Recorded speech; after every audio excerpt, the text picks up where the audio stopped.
അസ്സലാമു അലൈക്കും വറഹ്മത്തുള്ളാഹി വബറകാതുഹു. അൽഹംദുലില്ലാ സ്വലാത്തു വസ്സലാമു അലാ റസൂലില്ലാ വഅലാ ആലിഹി വസ്വഹ്ബിഹി അജ്മഈൻ. അമ്മാ ബഅദ്. സ്നേഹം നിറഞ്ഞ വിദ്യാർത്ഥിനികളെ, അള്ളാഹുവിൻ്റെ മഹത്തായ അനുഗ്രഹത്താൽ ലിസാനുൽ ഖുർആനിലെ 2ാമത്തെ ചാപ്റ്ററുമായി ചില കാര്യങ്ങൾ നിങ്ങളുമായി പങ്കുവെക്കാൻ അള്ളാഹുവിൻ്റെ അനുഗ്രഹം കിട്ടിയിരിക്കുകയാണ്. അവൻ്റെ തൗഫീഖ് ഉണ്ടായിരിക്കുകയാണ്. അൽഹംദുലില്ലാ അൽഫമറ. അള്ളാഹു നമ്മൾ ചെയ്യുന്ന പ്രവർത്തനത്തേക്ക് അവൻ ഒരു സ്വാലിഹായ അമലായി നമ്മിൽ നിന്ന് കബൂലാക്കട്ടെ. ആമീൻ എന്ന് പ്രാർത്ഥിക്കുന്നു. ഇൻഷാ അല്ലാഹ്. ഒരുപാട് കുട്ടികൾ ക്ലാസ്സുകൾ കണ്ടിട്ട് ദുആ കൊണ്ട് പറഞ്ഞിട്ടുണ്ട്, ഉസ്താദെ പ്രത്യേകം ദുആ ചെയ്യണം, +, ഡിസ്റ്റിങ്ഷൻ എന്നൊക്കെയുള്ള വലിയ ആഗ്രഹങ്ങളാണ്. അള്ളാഹു എല്ലാവർക്കും അവരാഗ്രഹിക്കുന്ന രീതിയിലുള്ള റിസൾട്ടിലേക്ക് അള്ളാഹു തആല എത്തിക്കട്ടെ എന്ന് ആമുഖമായി ഈ ക്ലാസ്സിൻ്റെ ആദ്യത്തിൽ പ്രാർത്ഥിക്കുകയാണ്. ഇൻഷാ അല്ലാഹ്. ഒരുപാട് ആളുകൾ എനിക്കും എൻ്റെ കുടുംബത്തിനും വേണ്ടി പ്രാർത്ഥിച്ചവരുണ്ട്. ഒരുപാട് ആളുകൾ നല്ല അഭിപ്രായങ്ങൾ, ക്ലാസ് മനസ്സിലാകുന്നുണ്ട് ഉസ്താദെ, നന്നായിട്ട് ക്ലാസ്സുകൾ കൃത്യമായി മനസ്സിലാക്കാൻ കഴിയുന്നുണ്ട് എന്നൊക്കെ പറഞ്ഞ് കമൻറ്റ് ബോക്സിൽ അഭിപ്രായങ്ങളൊക്കെ പറയുന്നുണ്ട്. ഇൻഷാ അല്ലാഹ്. അള്ളാഹു എല്ലാവർക്കും അർഹമായ പുണ്യം പ്രദാനം ചെയ്യട്ടെ. ആമീൻ എന്ന് പ്രാർത്ഥിച്ചുകൊണ്ട് ക്ലാസ്സിലേക്ക് പ്രവേശിക്കുന്നു. കഴിഞ്ഞ ദിവസത്തെ ക്ലാസ്സിൽ നമ്മൾ പറഞ്ഞതും പഠിച്ചതുമായ കാര്യം മഫ്ഊലും ബിഹിയെക്കുറിച്ചാണ്. മഫ്ഊലും ബിഹിൻ്റെ പ്രത്യേകത എന്ന് പറഞ്ഞാൽ ഫിഅല്, ഫായില്, മഫ്ഊല് അല്ലേ. ഒരാളൊരു പ്രവൃത്തി ചെയ്തു, ആ പ്രവർത്തിച്ചത് ആരാന്ന് പറഞ്ഞു, എന്താണ് പ്രവൃത്തി ചെയ്തത് എന്നുള്ളതൊക്കെ പറഞ്ഞു. അപ്പോൾ ആ പാഠത്തിൽ തന്നെ പഠിച്ചത് മഫ്ഊലും ബിഹിയെ കുറിച്ച് പഠിച്ചപ്പോൾ തന്നെ നായിബ് ഫായിലിനെ കുറിച്ച് പഠിച്ചു. നായിബ് ഫായിലിൻ്റെ പ്രത്യേകത പഠിച്ചു. അതിൻ്റെ ഇറാബ് റഫ് ആയിരിക്കും, അഥവാ മജ്ഹൂലായ ഒരു ഫീല് കൊണ്ട് തുടങ്ങി അതിൻ്റെ ശേഷം ഫായിലിനെ എഴുതാതെ ഫായിലിൻ്റെ സ്ഥാനത്ത് മഫ്ഊലിനെ കൊടുന്ന് എഴുതും.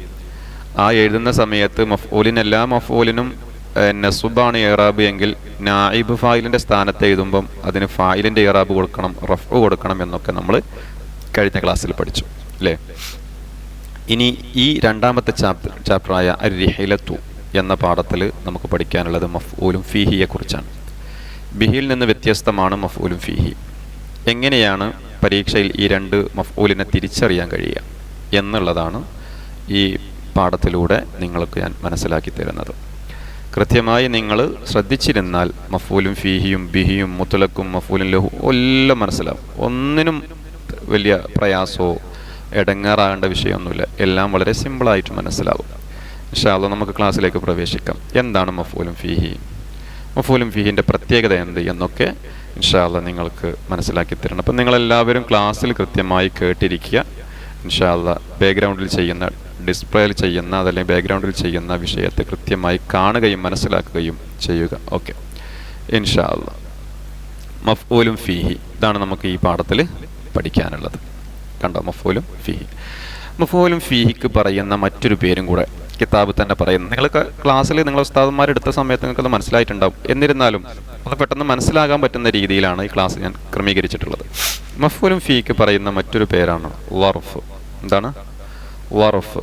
താഇന് പുള്ളിട്ട വർഫ്. അങ്ങനെ തന്നെ എഴുതാണ് കേട്ടോ പരീക്ഷയ്ക്ക്, വർഫ് എന്നുള്ളതാണ്. അപ്പോൾ നമുക്ക് ഇൻഷാ അല്ലാഹ് നമുക്ക് അവിടെ വർഫ് എന്ന് എഴുതി കൊടുക്കാം. മഫ്ഊലും ഫീഹിക്ക് താഴെ വർഫ്. കണ്ടോ, വർഫ് മഫ്ഊലും ഫീഹിൻ്റെ മറ്റൊരു പേരാണ് വർഫ്. ഇനി നമുക്ക് വർഫിനെ 2 എണ്ണാക്കണം. ലർഫ് സമാൻ, ലർഫ് മക്കാൻ. ഓക്കെ, അപ്പോൾ ലർഫ് സമാൻ ഓർ ലർഫ് മക്കാൻ. കണ്ടോ, ഇങ്ങനെ 2 എണ്ണാക്കി നമുക്ക് തിരിച്ചു വെക്കാം. സമാൻ എന്ന് പറഞ്ഞാൽ തന്നെ അർത്ഥം സമയം എന്നുള്ളതാണ്. മക്കാൻ എന്ന് പറഞ്ഞാൽ സ്ഥാനം എന്നുള്ളതാണ് അർത്ഥം വരുന്നത്. അപ്പോൾ സമാൻ എന്ന് പറഞ്ഞ സമയം രാത്രി, രാവിലെ, ഇന്നലെ, ഇന്ന്, 1 മണിക്കൂർ, 2 മണിക്കൂർ അല്ലേ, ഉച്ചവരെ, ഇങ്ങനെ സമയത്തെ സൂചിപ്പിക്കാം. അപ്പം നമുക്കത് മനസ്സിലാകാൻ വേണ്ടിയിട്ട് നമുക്ക് അവിടെ രാത്രിയുടെ ഒരു ഫോട്ടോ കൊടുക്കാം. കണ്ടോ, രാത്രിയുടെ ഒരു ഫോട്ടോ. അപ്പോൾ സമാൻ എന്ന് പറഞ്ഞാൽ രാത്രി, രാവിലെ, ഉച്ചക്ക്, വൈകുന്നേരം, ഇന്നലെ, ഇന്ന് എന്നൊക്കെ പറയുമ്പോൾ ഒരു സമയത്തെ സൂചിപ്പിക്കുകയാണ്. ഓക്കെ, ഇനി നമുക്ക് മക്കാൻ എന്ന് പറഞ്ഞാൽ സ്ഥാനമാണ്, അടുത്ത്. അപ്പം അവിടെ ഒരാൾ വരും. കണ്ടോ, മക്കാൻ്റെ അടുത്തൊരാൾ വന്നു. ഇനി അവൻ്റെ അടുത്തൊരാളും കൂടി വരും. അപ്പം നമുക്ക് പറയാം, കണ്ടോ, അപ്പം എന്തായി, ഒരാളടുത്ത് മറ്റാൾ അടുത്ത് എന്ന് വന്നു. ഞാൻ അവന് മറ്റവൻ്റെ മുന്നിൽ നിൽക്കുകയാണെങ്കിൽ മുന്നിൽ, അല്ലെങ്കിൽ പിന്നിലാണെങ്കിൽ പിന്നിൽ, ഇതൊക്കെ നമുക്ക് പറയാം അല്ലേ. അല്ലെങ്കിൽ മുകളിൽ, താഴെ എന്നൊക്കെ പറയാം. അപ്പോൾ ഇതിന് മക്കാൻ എന്ന് പറയും. ഇത്രയും കാര്യം മനസ്സിലായി നിങ്ങൾക്ക്. മഫ്ഊലും ഫീക്ക് പറയുന്ന മറ്റൊരു പേര് ലർഫ്. ലർഫ് സമാൻ എന്ന് പറഞ്ഞാൽ സമയത്തെ സൂചിപ്പിക്കുന്നു, മക്കാൻ എന്ന് പറഞ്ഞാൽ സ്ഥാനത്തെ സൂചിപ്പിക്കുന്നു. ഇനി എവിടെയാണ് ഈ മഫൂലും ഫീഹി നമ്മൾ എഴുതുന്നതിൽ കാണുക? ഇത്രയേ ഉള്ളൂ. ഒരാളൊരു പ്രവൃത്തി ചെയ്തു, ആ പ്രവൃത്തി ചെയ്ത സമയം, ആ പ്രവൃത്തി നടന്ന സ്ഥലം, സമയമാണെങ്കിൽ അത് മഫൂലും ഫീഹിയിലെ ലർഫ് സമാനാണ്. ഒരാൾ പ്രവൃത്തി ചെയ്ത സ്ഥാനം ആണെങ്കിൽ അത് മഫൂലും ഫീഹിയിലെ ലർഫ് മക്കാനാണ്. ഇങ്ങനെയാണ് മനസ്സിലാക്കുക. അത് എങ്ങനെയെന്നുള്ളത് ഇൻഷാ അല്ലാഹ് പാഠഭാഗത്തിലെ തദ്രീബാത്തിലെ 8-ാമത്തെ പേജിൽ നുലാഹിലുൽ ജുമല വ നുമയ്യിസുൽ മഫ്ഊല ഫീഹി വൽ മഫ്ഊല ബിഹി എന്ന തദ്രീബാത്തിൻ്റെ ഒരു ഭാഗത്ത് ഉള്ള ഒരു 3 കാര്യങ്ങളെ ഞാൻ നിങ്ങൾക്ക് ഈ ബോർഡിൽ തന്നെ കാണിച്ചു തന്ന് മനസ്സിലാക്കി തരാം. പുസ്തകത്തിൽ ഇപ്പം നോക്കണ്ട, ബോർഡിലേക്ക് മാത്രം നോക്കുക. ഓക്കെ, ഇൻഷാ അല്ലാഹ് ശ്രദ്ധിക്കണം കേട്ടോ. ഇതാണ് ആ പാഠഭാഗത്തിലുള്ളത്. ഓക്കെ, ഒന്നാമത് എഴുതിയിട്ടുള്ളത് ഇതിൻ്റെ താഴെ ഞാൻ മഫ്ഊലും ഫീഹി, സമാന്, മക്കാന്, അതുപോലെ തന്നെ മഫ്ഊലും ബിഹി എന്ന് എഴുതിയിട്ടുണ്ട്. കണ്ടില്ലേ? ഇനി നമുക്കതിൽ ഓരോന്നിൻ്റെയും അർത്ഥം വെച്ചിട്ട് നോക്കാം. ഓരോ വാക്ക് വായിച്ചതിൽ അർത്ഥം വെക്കാം. അപ്പോൾ നമുക്ക് കൃത്യമായി സമാൻ ഏതാണ് മഫ്ഊലും ഫീഹിയിലെ, മക്കാൻ ഏതാണ് മഫ്ഊലും ഫീഹിയിലെ, ഇനി മഫ്ഊലും ഫീഹി അല്ല മഫ്ഊലും ബിഹി അതിലുണ്ടോ എന്നുള്ളതൊക്കെ നോക്കാം. ശ്രദ്ധിക്കണം കേട്ടോ. ഒന്നാമത്തത് എഴുതിയിട്ടുള്ളത് സാഫർതു ഫി ത്വാഇറത്തി സാഅത്തൻ എന്നാണ്. അതിൻ്റെ അർത്ഥം അതിൻ്റെ അടിയിൽ തന്നെ ഉണ്ട്. അർത്ഥം അറിയാത്ത കുട്ടികൾക്ക് അതിൻ്റെ അർത്ഥം അടിയിൽ തന്നെ ഉണ്ട്. സാഫർത്തു എന്ന് പറഞ്ഞാൽ ഞാൻ യാത്ര പോയി എന്നാണ്, അല്ലെങ്കിൽ ഞാൻ യാത്ര ചെയ്തു. ഞാൻ യാത്ര ചെയ്തു. എവിടെ? ഫി ത്വാഇറത്തി, വിമാനത്തിലാണ് യാത്ര ചെയ്തത്. അപ്പം യാത്ര ചെയ്തു, വിമാനത്തിൽ യാത്ര ചെയ്തു. ഇനി അവിടെ എന്തു പറഞ്ഞിട്ടുണ്ട്? സാഅത്തൻ, 1 മണിക്കൂർ എന്നവിടെ പറഞ്ഞിട്ടുണ്ട്. അപ്പോൾ നോക്ക് നിങ്ങൾ, നേരത്തെ ആ വ്യക്തി ചെയ്ത പ്രവർത്തനത്തിൻ്റെ സമയം അവിടെ സൂചിപ്പിച്ചിട്ടുണ്ട്, സാഅത്തൻ അല്ലേ? ആ സാഅത്തൻ എന്നുള്ളത് മഫ്ഊലും ബിഹിയാണോ മഫ്ഊലും ഫീഹിയാണോ? ഉസ്താദേ, അത് മഫ്ഊലും ഫീഹിയാണ്. കാരണം സമയത്തെ സൂചിപ്പിച്ചിട്ടുണ്ട് അവിടെ. അപ്പോൾ നമുക്കതിനെ മഫ്ഊലും ഫീഹിയിലെ ലർഫ് സമാൻ എന്ന് വേണമെങ്കിൽ വിശേഷിപ്പിക്കാം അല്ലേ? അങ്ങനെയാണ് അതിനെ പറയാം, ലർഫ് സമാനാണ്. ഇനി രണ്ടാമത്തെ നോക്ക്, ഷരിബ തിഫിലു അൽ ഹലീബ എന്നാണ്. ഷരിബ എന്ന് പറഞ്ഞാൽ കുടിച്ചു, തിഫിലു എന്ന് പറഞ്ഞാൽ ആരാണ്? കുട്ടി. കുട്ടി കുടിച്ചു അൽ ഹലീബ, പാല്. അപ്പോൾ കുട്ടി പാല് കുടിച്ചു എന്നാണ്. ഇതിൽ സമയമുണ്ടോ? ഇല്ല. അതിൽ സ്ഥാനമുണ്ടോ? ഇല്ല. അപ്പോൾ പിന്നെ അതിൽ ലർഫ് സമാനും ഇല്ല, ലർഫ് മെക്കാനും ഇല്ല. എന്ത് മാത്രമേ ഉള്ളൂ? ഒരു ഫിഅല്, ഒരു ഫായില്, ഒരു മഫ്ഊല്. ഇത് ഇന്നലെ എടുത്ത ചാപ്റ്ററിൽ ഇങ്ങനെയാണ് നമ്മൾ ഒരു മഫ്ഊലിനെ പഠിച്ചിട്ടുള്ളത്. അപ്പോൾ അത് ഏത് മഫ്ഊല? അവിടെ ഹലീബ എന്ന് പറയുന്നതാണ് മഫ്ഊല്. ആ മഫ്ഊല് ഏത് മഫ്ഊലായിരിക്കും? മഫ്ഊലും ഫീഹി എന്തായാലും അല്ല. കാരണം എന്താ? അവിടെ സമാനും ഇല്ല, മെക്കാനും ഇല്ല. അപ്പോൾ നമുക്ക് നേരെ അതിനെ മഫ്ഊലും ഫീഹിയിലേക്ക് തിരിക്കാം. മഫ്ഊലും ബിഹിയിലേക്ക് തിരിക്കാം. ഇനി അവിടെ നാലാമത്തെ നോക്ക്, ഇഖ്തഫൽ. എന്താണ് ഇതിലുള്ള? ഇഖ്തഫൽ മുജ്രിമു ഖൽഫൽ ജിദാരി എന്നാണ്. കുറ്റവാളി ചുമരിന് പിന്നിൽ ഒളിച്ചിരുന്നു അല്ലേ? ഇഖ്തഫൽ മുജ്രിമു, ഖൽഫ എന്ന് പറഞ്ഞാൽ പിന്നിൽ, ജിദാർ എന്ന് പറഞ്ഞാൽ ചുമര് അല്ലേ? ചുമരിന് പിന്നിൽ ഒളിച്ചിരുന്നു. അപ്പോൾ കുറ്റവാളി ഒളിച്ചിരിക്കുക എന്നൊരു പ്രവർത്തനം അവിടെ നടന്നിട്ടുണ്ട്. ആ പ്രവർത്തനം എവിടെ, ഏത് സ്ഥാനത്താണ് എന്ന് അവിടെ സൂചിപ്പിച്ചിട്ടുണ്ട്, ഖൽഫ, പിന്നിൽ. അപ്പം അത് ലർഫാണ് അല്ലേ? മഫ്ഊലും ഫീഹിയിലേക്ക് നമുക്കതിനെ ഉപയോഗപ്പെടുത്താം. മഫ്ഊലും ഫീഹിൻ്റെ കൂട്ടത്തിലേക്ക് പെടുത്താം. കാരണം അവിടെ മഫ്ഊലും ഫീഹി എവിടെയാണ് എന്ന സ്ഥാനം അവിടെ പറഞ്ഞിട്ടുണ്ട്. അപ്പം ഇൻഷാ അല്ലാഹ് അത് ഏതായിട്ട് വരിക? മഫ്ഊലും ഫീഹിയിലെ ലർഫ് മക്കാനാണ്. ഓക്കെ, വളരെ സിമ്പിളാണ്. അപ്പോൾ സാഫർതു ഫി ത്വാഇറത്തി സാഅത്തൻ എന്ന് പറഞ്ഞ് വിമാനത്തിൽ ഞാൻ 1 മണിക്കൂർ യാത്ര ചെയ്തു. സാഅത്തൻ 1 മണിക്കൂർ സമയമാണ്. ഷരിബത്ത് ഫിലു അൽ ഹലീബ, കുട്ടി പാല് കുടിച്ചു അല്ലേ? അവിടെ സമയമല്ല, സ്ഥാനമല്ല. അപ്പം മഫ്ഊലും ബിഹിയാണ് അല്ലേ? ഇഖ്തഫൽ മുജ്രിമു ഖൽഫൽ ജിദാർ, അഥവാ ഒരു കുറ്റവാളി ചുമരിന് പിന്നിൽ ഒളിച്ചിരുന്നു. പിന്നിൽ ഒളിച്ചിരുന്നു എന്നവിടെ കൃത്യമായി പറയുമ്പോൾ അത് മഫ്ഊലും ഫീഹിയിലെ ലർഫ് മക്കാനാണ്. ഇത്രയും കാര്യങ്ങൾ മനസ്സിലായോ? ഇതാണ്, ഇത്രയും വളരെ സിമ്പിളായിട്ടാണ് ഈ പാഠം നമുക്ക് കൈകാര്യം ചെയ്യാൻ കഴിയുന്നത്. ഓക്കെ, ഇൻഷാ അല്ലാ. ഇനി ഈ പാഠത്തിലെ ഒന്നാമത്തെ ചില വരികൾ, അതിൻ്റെ അർത്ഥവും നമുക്ക് എന്താവാം മനസ്സിലാക്കാം. ഒന്ന് നോക്കണം കേട്ടോ. ആ ബോർഡിൽ എഴുതിയത് നമ്മളെ പാഠഭാഗത്തിലുള്ള ചില കാര്യങ്ങളാണ്. ഞാനിത് പറയുന്നത് എന്തിനാന്ന് ചോദിച്ചു കഴിഞ്ഞാൽ, പാഠഭാഗത്തിലുള്ള ആ ഒരു ലൊറഫുകളെ മനസ്സിലാക്കി തരാനാണ്. റിഹിലത്തു, ഒരു യാത്ര എന്നുള്ള പാഠത്തിൽ തുടക്കം തന്നെ എങ്ങനെയാണ്? റഹൽതു ഇലൽ ബഅദാദ ബുക്റത യൗമിൽ ഖമീസി. അല്ലേ, ഞാൻ വ്യാഴാഴ്ച ദിവസം ബുഖറത്തൻ രാവിലെ ഞാൻ എന്തായി ബഅദാദിലേക്ക് ഒരു യാത്ര പോയി. ഞാൻ യാത്ര ചെയ്തു, അല്ലെങ്കിൽ യാത്ര പോയി. എവിടേക്ക്? ഇലൽ ബഅദാദ, ബഅദാദിലേക്ക്. ബുഖറത്ത എന്ന് എഴുതിയിട്ടുണ്ട്. ബുഖറത്ത രാവിലെ. യൗമൽ ഖമീസ് വ്യാഴാഴ്ച ദിവസം. അപ്പോൾ വ്യാഴാഴ്ച ദിവസം രാവിലെ ഞാൻ ബഗ്ദാദിലേക്ക് യാത്ര പോയി. അവിടെ ബുഖറത്ത എന്ന് എഴുതിയിട്ടുണ്ട്. ബുഖറത്ത എന്ന് എഴുതിയപ്പോൾ നമുക്കത് മഫ്ഊലും ഫീഹി ആണെന്ന് മനസ്സിലായി. ഏത് സമയത്താണ്? രാവിലെയാണ്. അപ്പോൾ ഏതാ ലൊർഫ്? ലൊർഫ് സമാൻ അല്ലേ?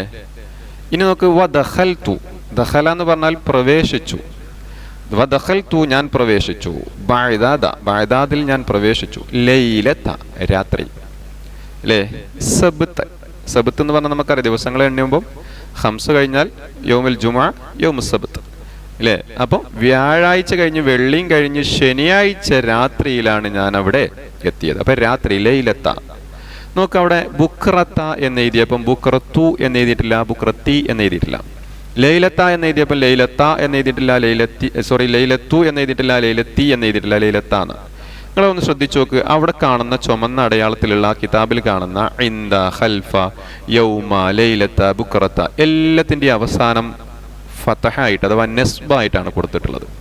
അപ്പോൾ ഇതിൽ നിന്ന് മനസ്സിലാക്കാൻ പറ്റുന്ന മറ്റൊരു പാടാണ്, മഫ്ഊലുകൾക്കൊക്കെ അവസാനത്തെ അക്ഷരത്തിന് ഫതഹായിരിക്കും ഉണ്ടാവുക, അഥവാ നെസ്ബായിരിക്കും ഉണ്ടാവുക അല്ലേ? ഇന്നലെ നമ്മൾ പഠിച്ച ഒരു മഫ്ഊലിനെ ഫായിലിൻ്റെ സ്ഥാനത്ത് എഴുതിയപ്പോൾ അതിൻ്റെ ഇറാബ് റഫായി, അത് നായിബ് ഫായിലിൻ്റെ സ്ഥാനത്ത് വന്നതുകൊണ്ടാണ്. പക്ഷെ അല്ലാത്ത സമയത്തൊക്കെ മഫ്ഊലുകൾക്ക് ഇറാബ് നെസ്ബായിരിക്കും. അത് ഈ പാഠത്തിൽ തന്നെ പറയുന്നുണ്ട് അവസാനം. എന്ത്? വതിൽകൽ കലിമാതു കുല്ലുഹാ മൻസൂബത്തുൻ. ഈ കലിമത്തുകൾക്കൊക്കെ അവസാനത്തിൽ ഫതഹാണുള്ളത്. അതുകൊണ്ട് മഫ്ഊലുകൾക്കൊക്കെ അവസാനം എന്തായിരിക്കും? നെസ്ബായിരിക്കും, ഇറാബ് എന്നുള്ളത് കൂടെ നമ്മൾ പഠിച്ചു വെക്കുക ഇൻഷാ അല്ലാഹ്. ഇനി അടുത്തതായിട്ട് ഈ ചാപ്റ്ററിൽ നമുക്ക് ശ്രദ്ധിക്കാനുള്ളത്, പഠിക്കാനുള്ള ഭാഗങ്ങളാണ് പറയുന്നത്. എന്താണ് പഠിക്കാനുള്ളത്? ഇതിൽ പറയുന്നുണ്ട് പിന്നെ എന്താണ് മഫ്ഊലും ഫീഹി എന്ന് പറഞ്ഞാൽ. അവിടെ തൊട്ട് മുകളിൽ അവിടെ കാണുന്നുണ്ടെങ്കിൽ മഫ്ഊലും ഫീഹി എന്ന് പറഞ്ഞാൽ ഇസ്മുൻ, അതൊരു ഇസ്മാണ്. യദുല്ലു അലാ സമാനി വുഖൂഇൽ ഫീലി ഔ മകാനിഹി അല്ലേ? ഒരു പ്രവൃത്തി ചെയ്ത ആ പ്രവൃത്തിയുടെ സമയത്തിൻ്റെ മേലിലോ അതിൻ്റെ സ്ഥാനത്തിൻ്റെ മേലിലോ അറിയിക്കുന്ന ഒരു ഇസ്മിനാണ് എന്ന് പറയുന്നത് മഫ്ഊലും ഫീഹി എന്ന് പറയുന്നത്. എന്നിട്ട് പറയുന്നു വയുസമ്മ, ഇതിന് പറയപ്പെടും ലൊർഫൻ, ലൊർഫ് എന്നും പറയപ്പെടും. അപ്പം മഫ്ഊലും ഫീ എന്ന് പറഞ്ഞാൽ എന്താ? അത് പരീക്ഷയ്ക്ക് പഠിക്കേണ്ടതുണ്ട്. ഒന്നാമത്തെ ലൈനൊന്നും ശരിക്ക് എഴുതി വെച്ച് പഠിക്കണേ. അത് പറയുന്നത് എന്താ? മഫ്ഊലും ഫീഹി എന്ന് പറഞ്ഞാൽ ഇസ്മുൻ, അതിൽ ഇസ്മാണ്. യദുല്ലു അലാ സമാനിൻ വുഖൂഇൽ ഫിഇലി ഔ മകാനിൻ. ഒരു പ്രവൃത്തി നടന്ന സമയത്തിൻ്റെയോ സ്ഥാനത്തിൻ്റെയോ മേൽ അറിയിക്കുന്ന ഒരു ഇസ്മിനാണ് എന്ത് പറയാം? മഫ്ഊലും ഫീഹി എന്ന് പറയുന്നത്. ഓക്കെ. വയുസമ്മ, ഇതിന് പറയപ്പെടും ലർഫൻ, ലർഫ് എന്നും പറയപ്പെടും. എന്നിട്ട് തൊട്ട് താഴത്ത് എഴുതിയിട്ടുണ്ട് വഹുവ നൗആനി. ഈ ലർഫ് എന്ന് പറയുന്നത് രണ്ടിനാണ്. ഒന്ന് ലർഫ് സമാൻ, മറ്റൊരു ലർഫ് മക്കാൻ. എന്നാൽ ലർഫ് സമാൻ എന്ന് പറഞ്ഞാൽ സമയത്തിൻ്റെ മേൽ സൂചിപ്പിക്കുന്നത്, മക്കാൻ എന്ന് പറഞ്ഞാൽ സ്ഥാനത്തിൻ്റെ മേൽ സൂചിപ്പിക്കുന്നത്. മനസ്സിലായോ?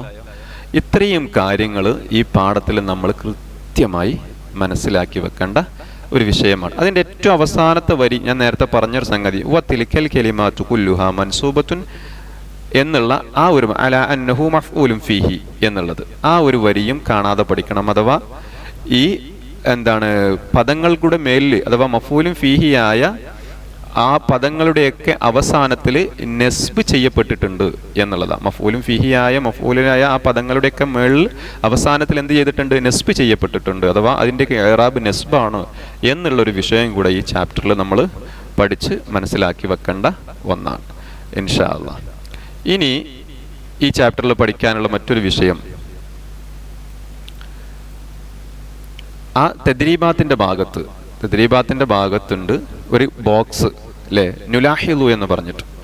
അതിൽ ഒരു ഭാഗത്തുള്ള കള്ളിയിൽ ലർഫു ജമാനിനെ കൊടുത്തിട്ടുണ്ട്, മറ്റൊരു ഭാഗത്തുള്ള കള്ളിയിൽ മെക്കാനിനെ കൊടുത്തിട്ടുണ്ട്.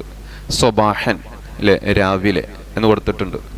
അതുപോലെ തന്നെ ളുഹുറൻ ഉച്ചക്ക്, മസാഅൻ വൈകുന്നേരം, ലൈലൻ രാത്രി, യൗമൻ അല്ലേ, യൗമൻ എന്ന് പറഞ്ഞാൽ ഒരു ദിവസം അല്ലേ, ഷഹ്റൻ മാസം. ഇതൊക്കെ എന്തിൽ പെടുന്നതാണ്? അത് ലർഫു ജമാനാണ്.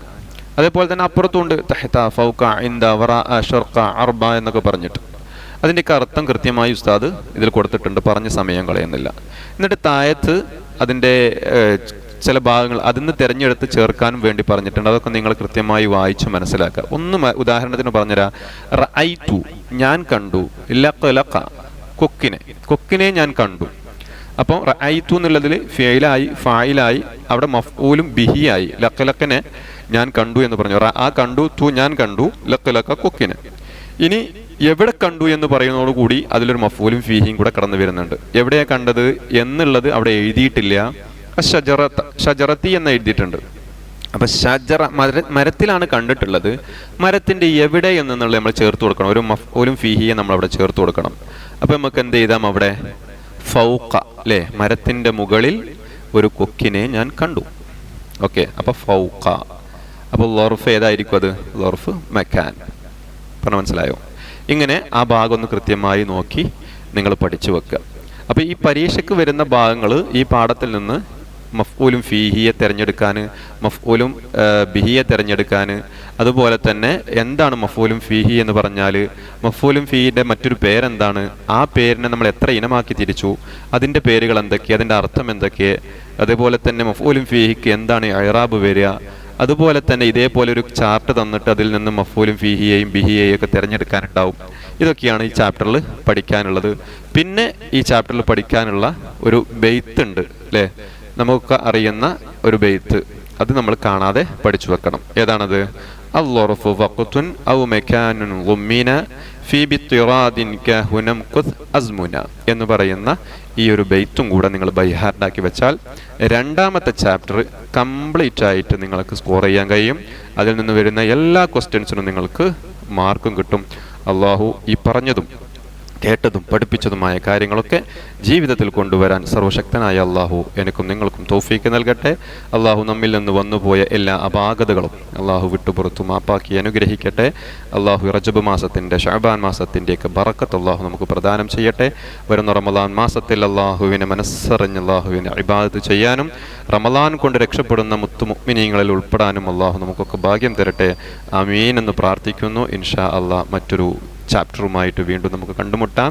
എല്ലാവരോടും എല്ലാ സമയത്തും പറയുന്നത് പോലെ ഈ ക്ലാസ് ചാനലിൽ നൽകുന്നത് കൊണ്ട് ഉസ്താദിന് മറ്റു ഒരു ഉദ്ദേശ ലക്ഷ്യവുമില്ല. കാരണം യൂട്യൂബ് വരുമാനമോ മറ്റുള്ള കാര്യങ്ങളോ ഒന്നും ഇതിൻ്റെ പിന്നിൽ ആഗ്രഹിക്കുന്നില്ല. അതിന് ഉസ്താദിൻ്റെ ആവശ്യവുമില്ല. ഇൻഷാ അല്ലാഹ് നിങ്ങളെല്ലാവർക്കും ഈ ക്ലാസ്സുകൾ കിട്ടുന്നതിന് വേണ്ടിയിട്ട് നിങ്ങളൊക്കെ ചാനൽ സബ്സ്ക്രൈബ് ചെയ്യുക. അതുപോലെ തന്നെ നോട്ടിഫിക്കേഷൻ്റെ ബെല്ലൈറ്റൺ നമുക്ക് അമർത്തി വെക്കുക. കാരണം പുതിയ പുതിയ ക്ലാസ്സുകളും ഇതുപോലെ നല്ല മെസ്സേജസൊക്കെ വരുമ്പോൾ നിങ്ങൾക്കത് ഉപകാരപ്പെടും എന്നുള്ളതിന് വേണ്ടിയിട്ട് ഇൻഷാ അല്ലാഹ് അള്ളാഹു നമ്മുടെ എല്ലാ സംരംഭങ്ങളും വിജയിപ്പിക്കട്ടെ. സർവശക്തൻ നമുക്ക് നൽകിയ നിഅമത്തുകളൊക്കെ അള്ളാഹു നിലനിർത്തിയതൊക്കെ ബറക്കത്ത് പ്രദാനം ചെയ്യട്ടെ. ആമീൻ എന്ന് പ്രാർത്ഥിച്ചുകൊണ്ട് ഇൻഷാ അല്ലാഹ് ഊസൈക്കും ബിദ്ദുആ. അസ്സലാമു അലൈക്കും വറഹ്മത്തുള്ളാഹി തആല വബറകാതുഹു.